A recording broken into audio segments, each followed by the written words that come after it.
সবসময় তিনি নিজেকে ভক্তদের মাঝে ভিন্নভাবে উপস্থাপন করে থাকেন।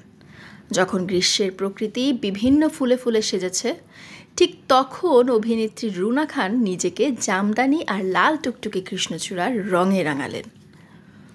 রুনা খান 14ই মে মঙ্গলবার তার ফেসবুক পেজে এসব ছবি পোস্ট করে ক্যাপশনে লিখেছেন, কৃষ্ণচূড়ার বনে বনে আগুন লেগেছে আজ।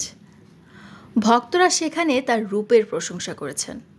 অভিনেত্রী সানারাই দেবী শানু অভিব্যক্ত প্রকাশ করে লিখেছেন, আগুন লেগে গেছে সবার মনে মনে। অনেক সুন্দর লাগছে রুনা আপু। দিন যতই যাচ্ছে অভিনেত্রীর বয়সও যেন কমছে। 41 বছর বয়সে এসেও রূপের দ্যুতি ছড়াচ্ছেন তিনি। বিশেষ করে সামাজিক যোগাযোগ মাধ্যমে অভিনেত্রীর একের পর এক খোলামেলা ছবি তাক লাগাচ্ছে ভক্তদেরও। টেলিভিশন নাটকে অভিনয়ের মধ্য দিয়ে কর্মজীবন শুরু করেন রুনা খান।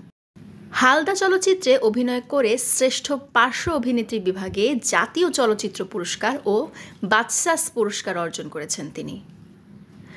মাঝে কিছু সময় অনেকটা শোবিজ দুনিয়ার আড়ালেই ছিলেন অসময় খ্যাত এই অভিনেত্রী। এরপর 26 কেজি ওজন কমিয়ে তাক লাগিয়ে দেন পুরো ইন্ডাস্ট্রিতে। বর্তমানে কাজ করছেন কৌশিক শঙ্কর দাসের দাফন সিনেমায়।